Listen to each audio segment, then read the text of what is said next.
So after playing hours and hours of Lords of the Fallen, I really needed a break from Souls-likes for a bit and focused on some other games. But then from the shadows came yet another Souls-like, Lies of P. And at first I wasn't going to buy it, because I heard that it was a lot like Sekiro, which not only have I not played it, but don't really have a desire to either. I liked Lords of the Fallen well enough despite its problems, but it didn't scratch that itch of the solid Souls-like experience I was looking for. Ever since playing the Dark Souls trilogy, Elden Ring, and Demon's Souls, I've been on a journey to try and find games that even remotely capture the magic of playing them, and boy, that's been harder than my fight against Millennia. There are a few games I've come across that have come pretty close, but the closest I've come to even getting that feeling of wanting to play a game over and over again, despite banging my head against a wall, is with Lies of P.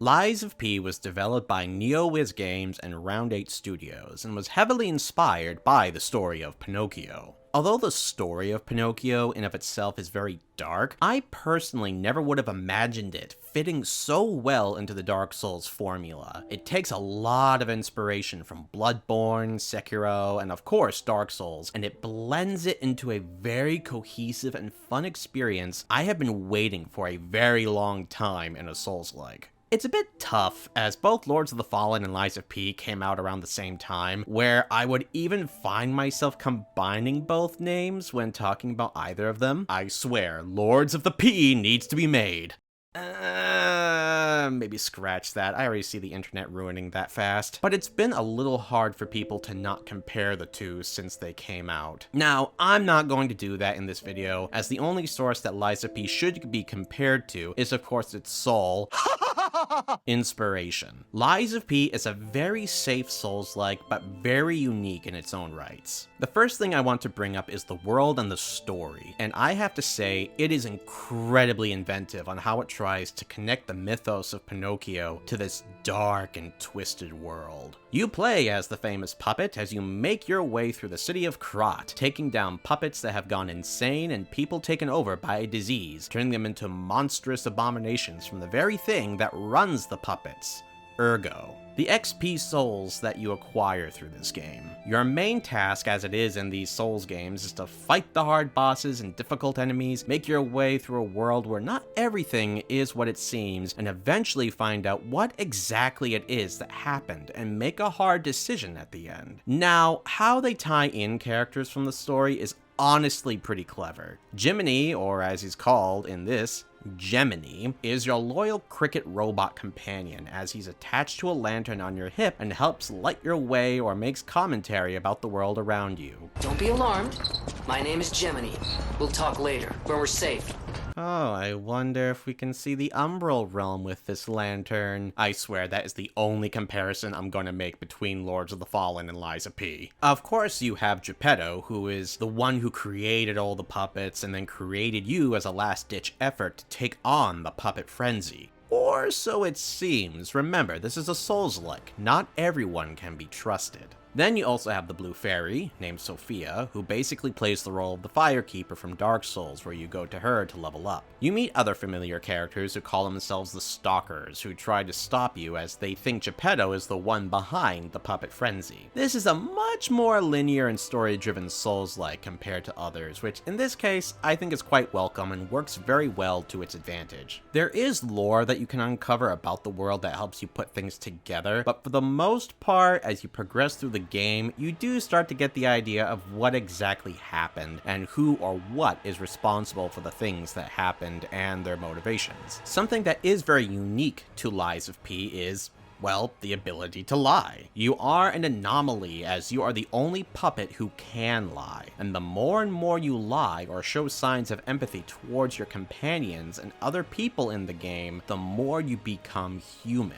You can do a truth run as well, which in the end winds up keeping you more like a puppet, which this does matter, as not only does your hair grow, showing that you are becoming more human, but it also affects the ending and some of your interactions with the people of Krot, as well as their fates. Speaking of the people of Krot, each and every single character is incredibly likable with their own personalities, motives, and ways they either connect to the overall story or to each other. You legitimately feel for them if something bad were to happen to any of these people during this absolute madness. I absolutely love the artistic design of the game. It definitely has some inspirations from Bloodborne, but it still has its own unique feel to it as well. Everything has a steampunk look to it rather than the Victorian goth aesthetic that Bloodborne has, and you're not just in the city. You go through forests, mines, churches, the beaches of Normandy.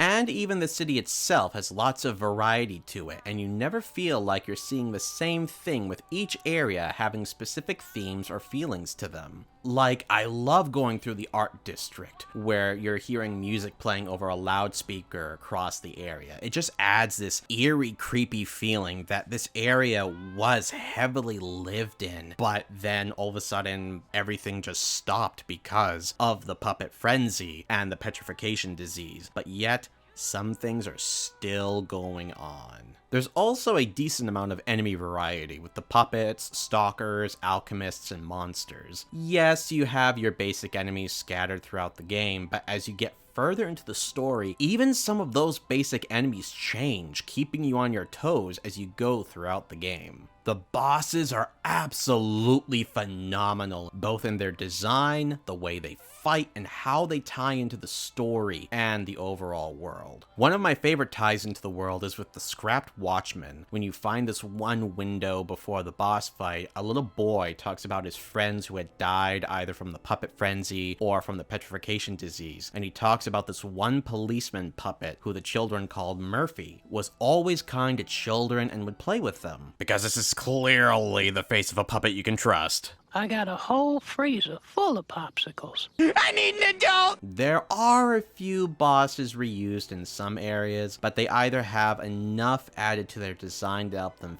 fit the new area they are put into, or are given a little something new to their moveset. And it's not done a lot, so it doesn't get annoying. I loved fighting all of these bosses, as I felt like I was challenged without it feeling unfair, and if I lost, it was clearly my fault for screwing up.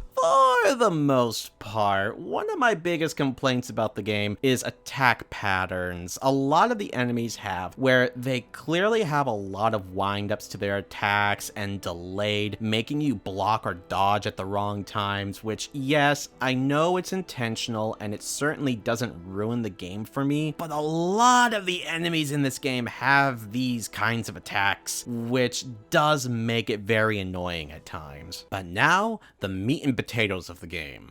The combat.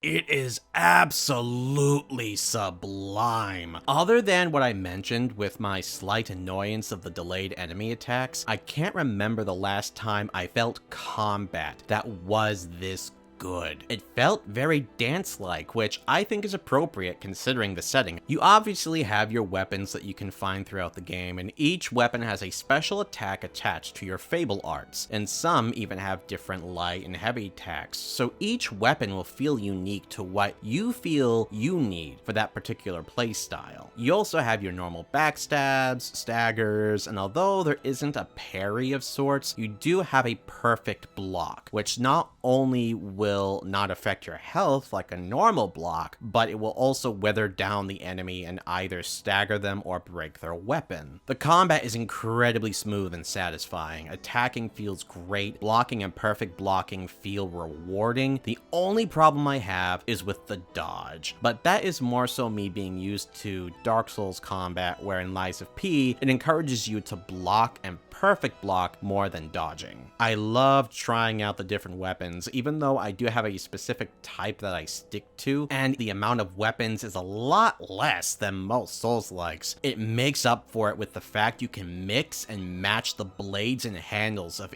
each of your weapons. Being able to create your own unique weapon and having the different fable arts from the blades and handles adds so much diversity to your playthroughs with combat. The only weapons that cannot be swapped around are the boss weapons, which is slightly understandable as they have their own unique aspects to them, but there is a part of me that wishes you could take apart the boss weapons too. You also have your puppet arm, which you can upgrade and change out depending on your needs. Maybe you're going up against a bunch of puppets, so you take the electric arm. Or maybe you're going against a bunch of monsters and zombies, so you take the flamethrower arm. Or maybe you want to blow some mother away, so you take a bloody cannon.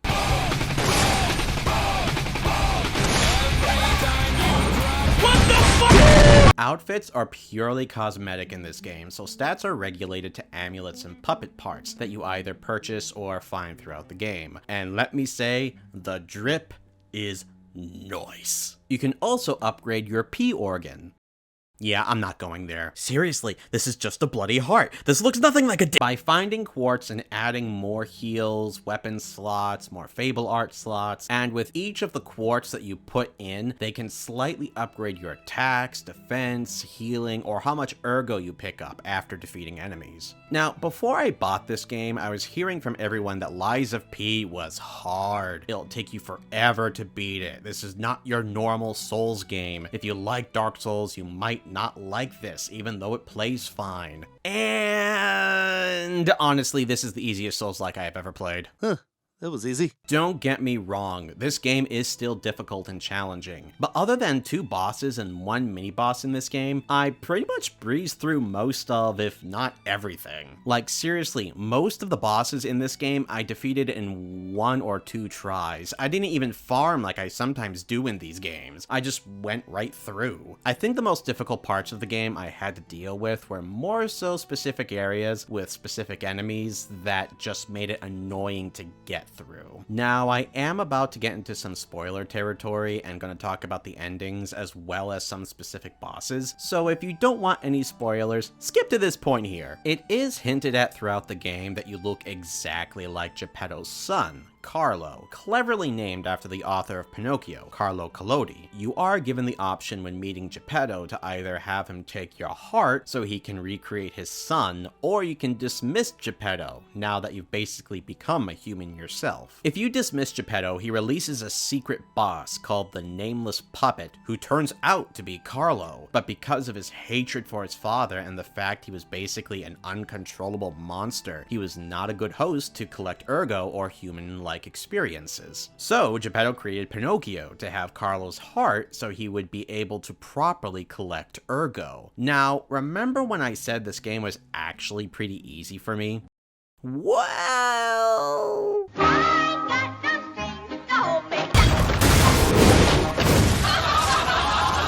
The Nameless Puppet had me going crazy by the time I defeated him, where I had to completely rethink my playstyle, respect my character, and look up strategies in order to defeat this bastard. Both the Nameless Puppet and Laxasia were bosses with the craziest, bloody movesets that had me ragged and frustrated, which does lean into my one complaint about the game, where a lot of the enemies' movesets are very delayed at times, which, yes, I know it's intentional and a part of the experience, but holy it was still annoying and led to me dying several times. There are 3 endings, one where if you give Geppetto your heart, he brings Carlo back to life and kills everyone at the hotel, where if you go back to the hotel, everyone is replaced by puppets, which is holy bloody dark. What the hell is even that? The other endings are kind of similar if you refuse to give your heart and kill the Nameless Puppet. Geppetto sacrifices himself so Carlo's heart doesn't get destroyed, and it either ends with Geppetto calling you a useless puppet or reconciling with you and asking for forgiveness. Depending on what ending happens,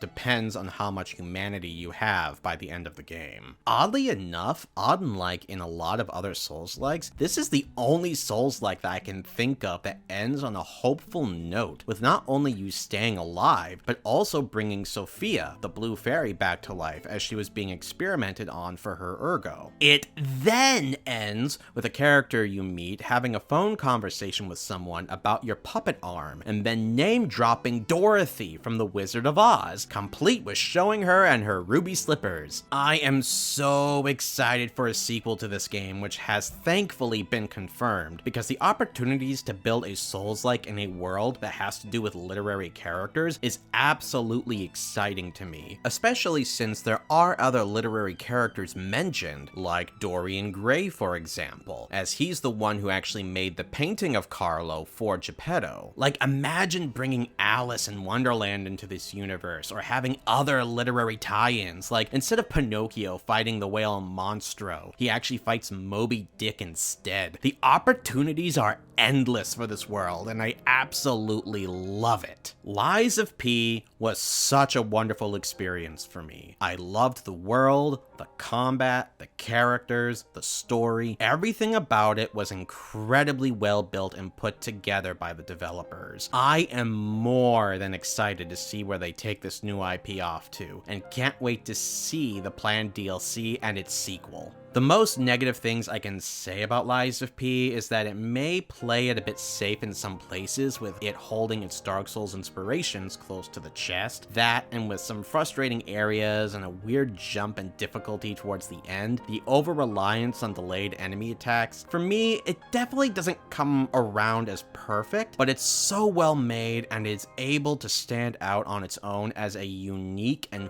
fun Souls-like experience, where some of the elements in the end don't bother me that much. If you haven't already, pick up this game and give it a shot if you're a Souls veteran, or just want to try out a challenging game with a great world and story. Lies of P will leave you satisfied in every way, where you certainly will feel alive and human by the end of this journey. I hope you all enjoyed the puppet show. Be safe, my friends, and don't you dare go hollow.